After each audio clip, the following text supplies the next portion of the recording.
We are here in the Kula garden on April 21st, 2011, a little bit after 5 o'clock, with our special guest Meri Consor, who is this month's teacher feature interview. Is that a fair word to say? Yeah. So Meri is a new addition to our family at Kula. Well, not even super new anymore, but a couple of months, yeah. And we're so happy to have you here, and thank you for being a part of our growing community. And I'm so happy to be here. yeah, definitely. No pressure now. There's probably millions of people watching you online. You're like, you're out in the open now. So basically, this is our teacher feature interview series. So the whole purpose of it is just to, like I was telling you before, just to make you, I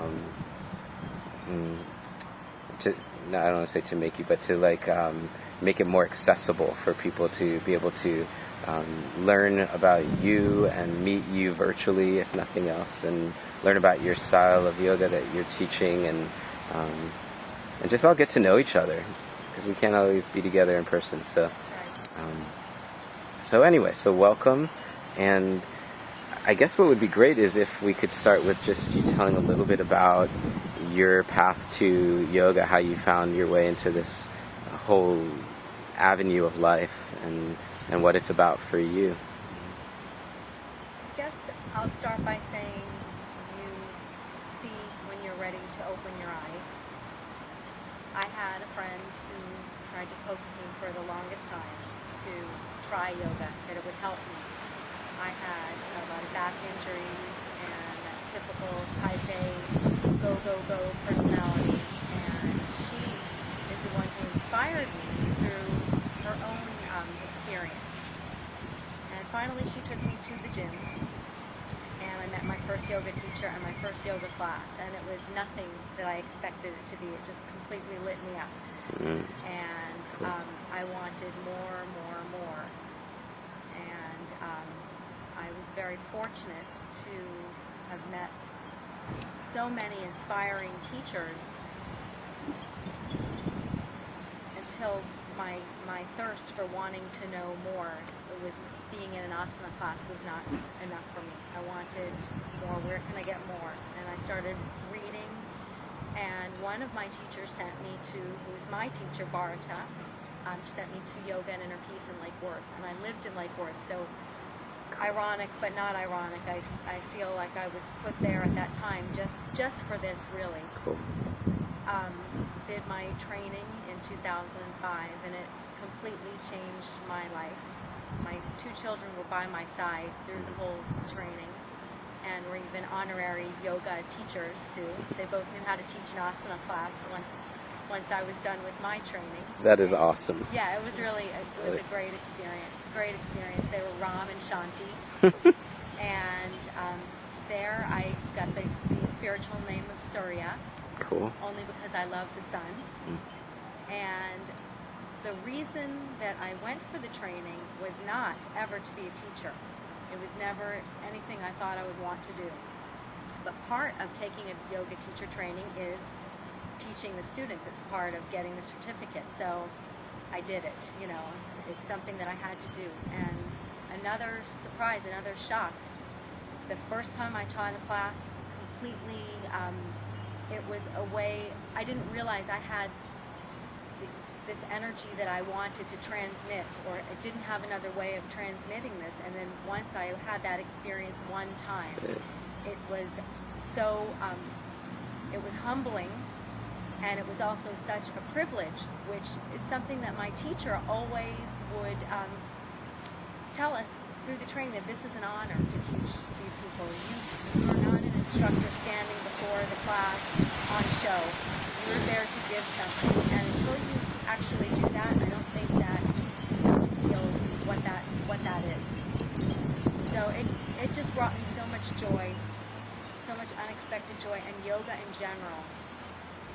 Everything that I have experienced connected to yoga has brought such richness, happiness, and meaning to my life. So amazing. I'm so glad that we have that on film, because I feel like if you and I were just sitting here talking and not filming this, that moment would just be gone, which I guess is part of the detachment of the process anyway. I guess so.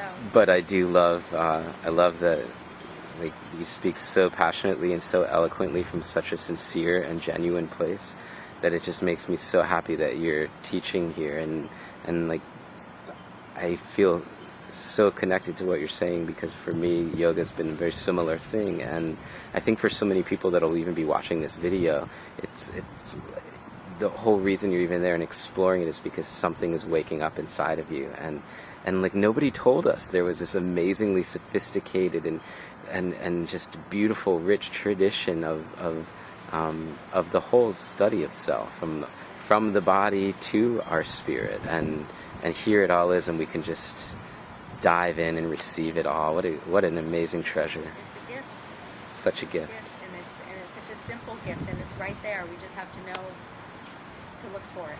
Cool. And that's one of the things. So I wanted to talk to you. So a lot of people, like, if you're not, like, really, like, grabbing the bull by its horns and, like, figuring out and dissecting all these different styles of yoga, now it's like, it's huge. It's all over. So you see there's, an abundance of different styles of yoga, and Sivananda, because of its nature, it's not like we're going to go put ourselves on all the billboards and market it. It's waiting to be received. It's not. One of my teachers, who actually studied Sivananda, and she shared with me that when a flower begins to produce pollen, it doesn't need to send an invitation to the bees, and I love that. That's a great analogy. Right? So that the teaching isn't like trying to promote itself. It's just there when you're ready for it. Absolutely. So can you tell, that being said, for people that are curious as to what Sivananda Yoga is and a little bit of its context, could you tell a little bit about it? Sure. Sivananda Yoga is considered a yoga of synthesis, and that was the term that Swami Sivananda used to describe his yoga. And it's a holistic kind of a yoga system, and it includes proper exercise, which is the asana practice, proper breathing, which is pranayama, proper diet, which ideally is a vegetarian sattvic diet, proper rest, which is shavasana, and positive thinking, meditation. So bringing all of those things together, synthesizing all of that, is the yoga practice of Sivananda, and I find it to be a very loving practice. I find Sivananda to be a practice that it calls to people of all skill levels as far as their physical condition. The practice can be as active or as passive as fits your need for that day.